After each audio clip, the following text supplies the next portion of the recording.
Hello ladies and gentlemen, time for our final pretest video of the year. Here is the Chapter 11 pretest. Alright, first section we got geometric sequences. I got a geometric sequence. This is my first term. The question is to find the next three terms. Alright, so if the pattern continues. So first I got to think about what multiplies. Right? For sequences, it has to be multiplying. I'm looking for that ratio. Well, if I can't do it in my head, I can always think about what divides backwards then. If I'm trying to figure out what multiplies forward. So if I did 368 divided by 736, I would actually get about 0.5.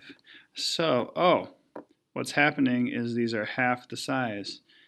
Oh yeah, that is half the size. That is half the size. So if the pattern continues, half of 92 would be 46. Half of 46 would be 23. And half of 23 would be 11.5. So these would be your answers. Just keeping the sequence going. All it is just a list of numbers. All right, number two, we're looking for to make a geometric sequence. Well, the formula we know is a sub n for what is my term I'm looking for. And I start with my first term, I multiply by the ratio, and I do it to the n minus 1 power. But we want to make the formula for this sequence, so my first term is 24, so that goes there. My ratio is 3, so that goes there. And that's all the information I have on part A. So I just write the general formula, a sub n. In this problem, it's 24. I'm tripling it to some term I don't know yet, but I still keep it to the n minus 1. But in part B, I actually know I'm looking for the fifth term. So I write a sub 5 for my fifth term would be my first term, 24, times my ratio to the 5 minus 1 power, and that would get me exactly 1944. So that's it for sequences. So after this, I should not do n minus 1 ever again as I go down in this exam. Okay, you should not be subtracting exponents. It's just for sequences and sequences alone. All right, moving forward, learning target 2, number 3. This problem is just straight up a graph. Notice that it says to create a table with 5 points. So we're going to use the classics. We're just going to go X, Y, and we're also going to leave a spot to show our work. But if you're one of my students, you know, yes, we're going to do the classic points, but I'm also going to start right here in the middle because we know that will be our intercept point or our starting amount. So if I do 4 times 0.25 to the 0, we know that this would essentially go away because anything to the 0 power equals 1, and I'd just be left with 4. So 0, 4 is your starting amount. It's because your A in this problem, right there, your 4, is always going to be what you start with, so that's going to be your y-intercept, 0, 4. Now really from here, there's two options. Your graph could start small and explode upward, or vice versa, it could start high and then go downward. Okay, these are really our two options for exponential. But now here, because I notice I'm multiplying by 0.25 and that b is less than 1, this is a decay situation, so it should be one of these graphs that starts high, comes low, and then never crosses 0. But let's get a little more precise. So if we plug this in, we would do 4 times 0.25 to the negative 2 power. We would do our exponent first, and we actually end up with 4 times 16 is 64. So way up here. We don't even know, but it's just somewhere up here, somewhere up there. And then when we plug in -1, 4 times 0.25 to the -1, that ends up with actually being 4 times 4 is 16. So that's also way up here somewhere, but we don't know. So we're just going to put these 2 points kind of way up here. You don't have to be precise. And then we know it comes down to 4, but when we plug in 1, that's 4 times 0.25 to the 1. So 4 times a quarter, there's 4 quarters in a dollar, so that would be 1. And then last but not least, if we did 4 times 0.25 to the second, that would be like 4 divided by 16, which would be 1/4 or 0.25. So all the way down here, so it really comes down quickly. We kind of approximated it up there, but we're just trying our best. And then we're going to make sure that we draw our arrow and that we show that it doesn't cross 0, because that would be impossible. All right, number 4, easiest one on the test. So it's is it growth or decay? Well, here's the moral of the story. If it's growth, it's 1 plus the rate, right? Then it's going to go up. It's over 1. If it's decay, it's 1 minus the rate, so it's going to be below 1. Well, in this problem, you have 2 times 0.6 to the x. So 0.6, that must have came from 1 minus 0.4. All right, so it's below 1. So basically, if your answer is 1.01 or something like that and above, like 1%, that would be growth. Or if you were below 1, so if you're below 1 or like 0.99, anything below 1, that would be decay. So this would be a decay. Basically, this problem is saying we are losing 40%, or you could say we're keeping 60%. Either way you look at it, the value should go down. All right, moving on to some of these word problems. The fish population, this is a pretty straightforward. We have a decay or a decreasing. We have our percent. Think 3%, think 3 cents or like 3 pennies, right? You always got to move that decimal place twice. It's in the year 2000. Well, looking ahead, they want to know in 2006. You got to realize that 6 years later is what they're going to want to know. Okay, so those are just the years, but the original starting amount is our 1,400 fish. So this is a decay situation, so it's our starting amount times 1 minus the rate to the t.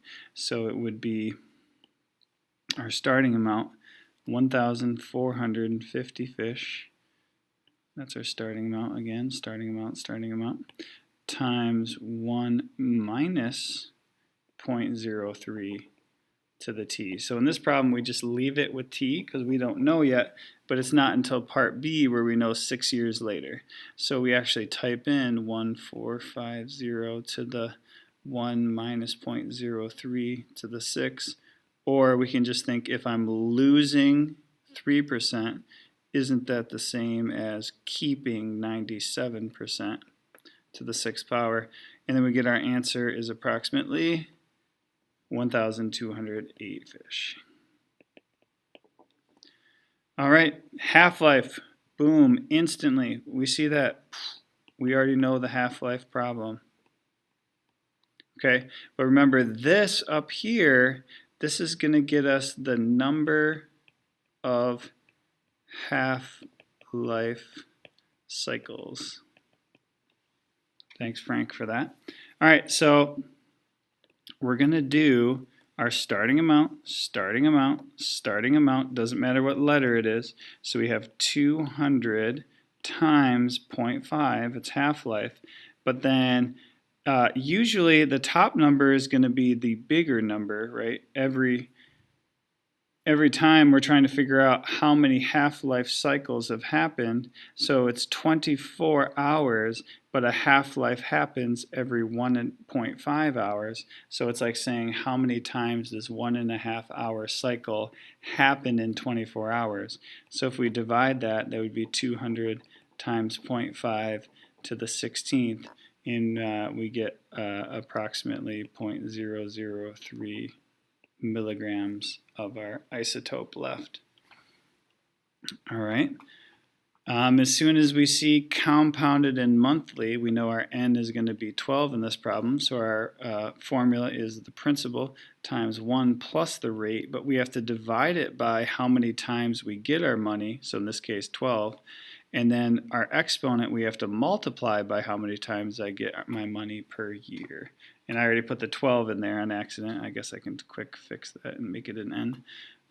So in this problem, we know monthly, so n is 12, and then we know interest, but don't forget you have to move that decimal twice, so we have to actually think 0.035 or 3.5 pennies, 3.5 cents, 0.035, and then one more time our starting amount, our principal in this problem. So it would be 11,500 times 1 plus 0.035 over the 12 times per year I get it, the monthly, but I also, since I get my money extra, I have to multiply the years or the time by 12 in the exponent. So when I actually type this in, it'll be 11,500 times 1 plus 0.035 over 12 to the 60th, because we're going to do 12 times 5 for the exponent. And you would get approximately $13,695.84. All right, next learning target. We're looking for patterns. Linear, we know that's plus or minus the first difference. Quadratic is plus and minus the second difference. And exponential is just multiplying. All right, this first one, I can kind of see that it's going down, but not only is it going down, it's going down by difference amounts. So that leads me to think maybe quadratic or maybe exponential, but I'm just going to try exponential first. So actually, I'm going to just guess, and I'm going to do 27.2 divided by 32, and I get exactly 0.85. And then if you check it and multiply by 0.85 again, it equals 23.1, and times 0.85 again, and it works. So the common ratio, or the rate, is 85, or you can think about it as you're keeping 85%.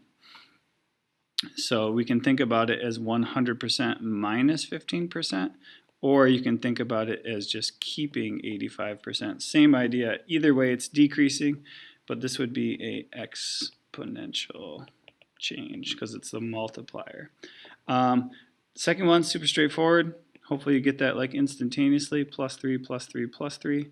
So this would have, on the side note, just for extra information, the x's are increasing by 1. So it would be like the change in y over the change of x would be 3 over 1, or 3 would be the slope, just for future reference. But that would be a line.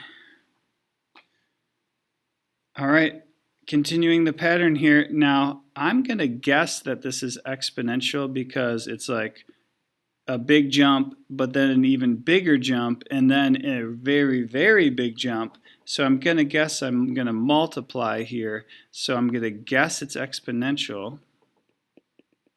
So let's just check. I'm going to check by doing 17.5 divided by 5, and that equals 3.5.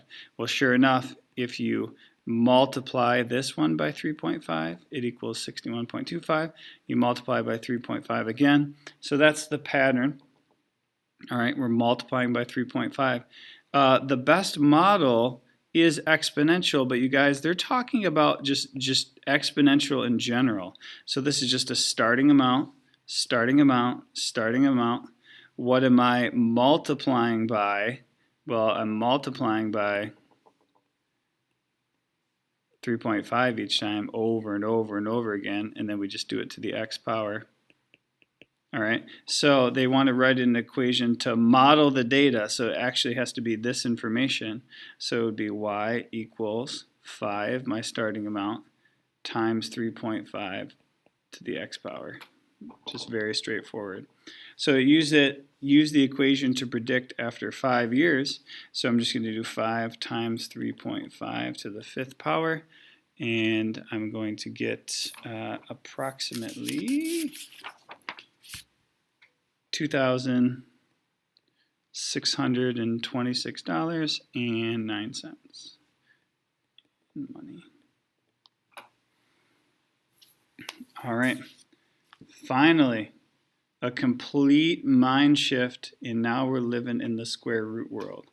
The moral of the story of the square root world is I can multiply and divide in any order I want as long as it's all in the square root world.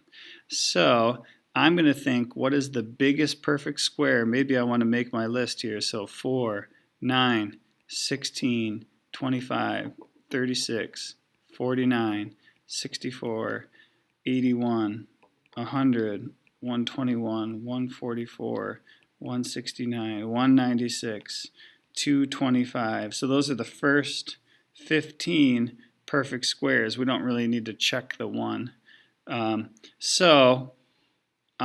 Believe it or not, the one that works for the first one is 36 goes into 108.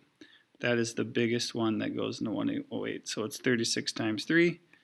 Get my highlighter out. That one I can take the square root, so my answer is 6 root 3. All right. Number 11, we're going to have to do a ton of breaking down. So the 18, I'm going to make 9 times 2, because that's the biggest perfect square that goes into that one. And then the x's, I'm going to make as many pairs as I can. So I'm going to make x squared x. And then the y's, I'm going to make y squared, y. And then this one, this one, this one, this one. Those are the ones that have answers. So that would be 3x, y, and y.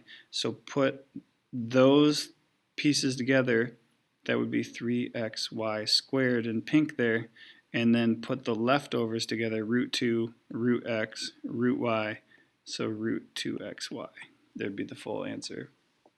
All right, number 12, I recommend to simplify first if you can. There's a temptation, you see 4 over 36, you want a square root, but if it were me, I would notice that 4 goes into this and divide both by 4 and make it 1 over 9.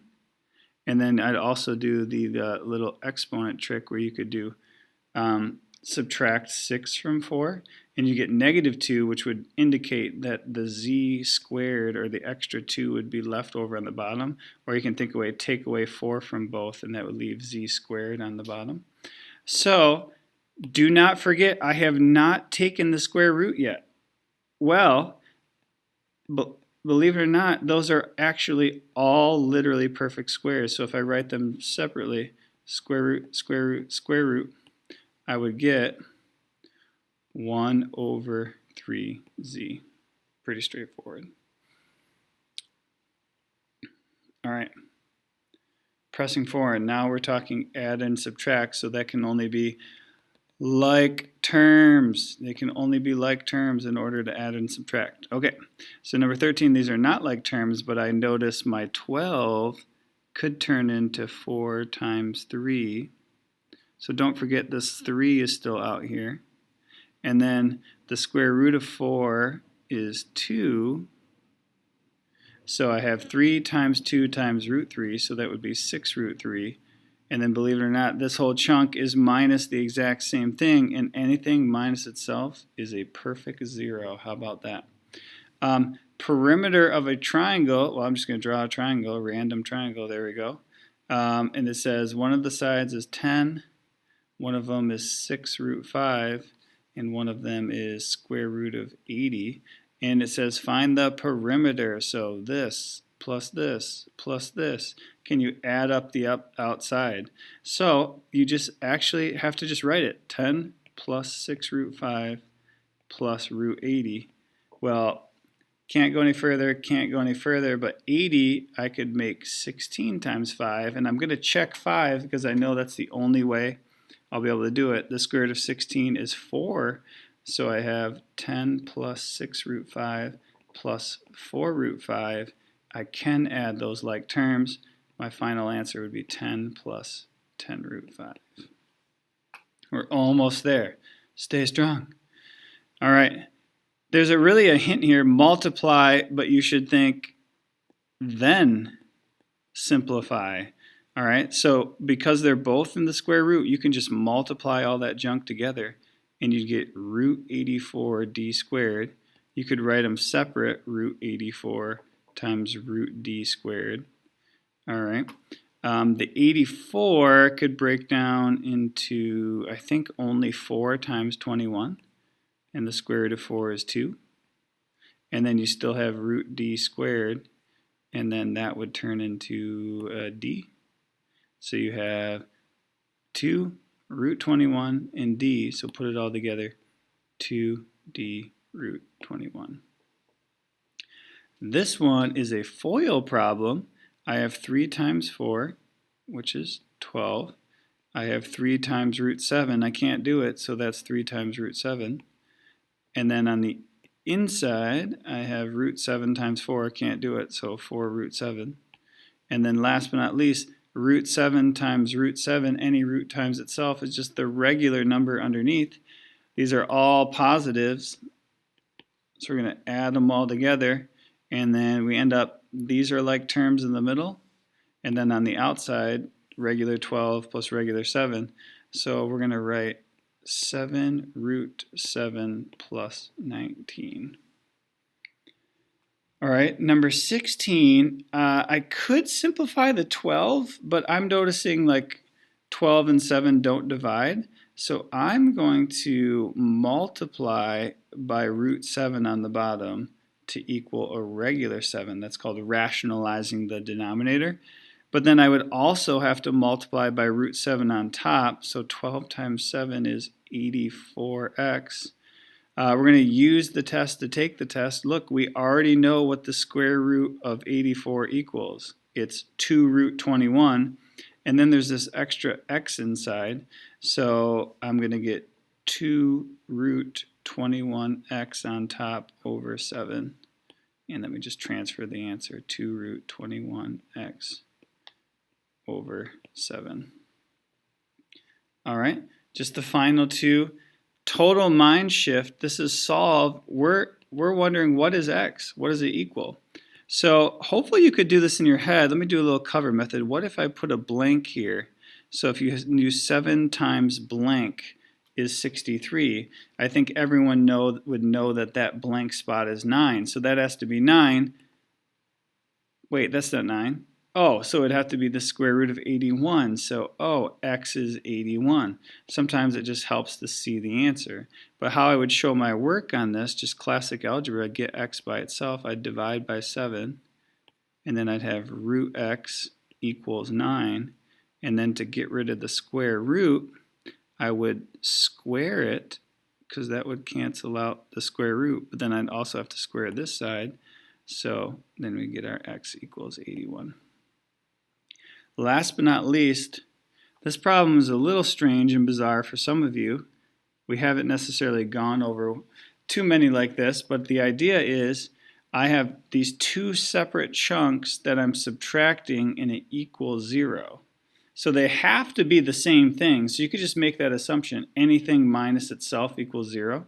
But here's kind of the hack that we do, is we add this entire square root, cancel the whole thing out, but then you also have to add it to this side. The reason we're doing that is to try and get the square roots on opposite sides of each other. So we got 3m minus 2 equals m plus 2, both in the square root. So now I can sneak in, whoop, whoop, square both sides, cancel out the square root, cancel out the square root, and I get 3m minus 2 equals m plus 2. Then it's just classic solving. Subtract m, I get 2m minus 2 equals 2. That's a lot of 2's. Add 2 to both sides. 2m equals 4. Divide by 2. You could probably already see the answer. M equals 2. And then I'm going to plug it back in just to double check. So this is my check. I'm going to do 3 times 2 minus 2. So that would be 6 minus 2, which would be root 4, which would equal 2, minus 2 plus 2, which would be root 4, which would equal 2. Hey, look at that. 2 minus 2 equals 0. Checks out. Awesome. Take your time, go back, let your teacher know if you have any questions. Thanks so much. Finish strong. You got this. Good luck.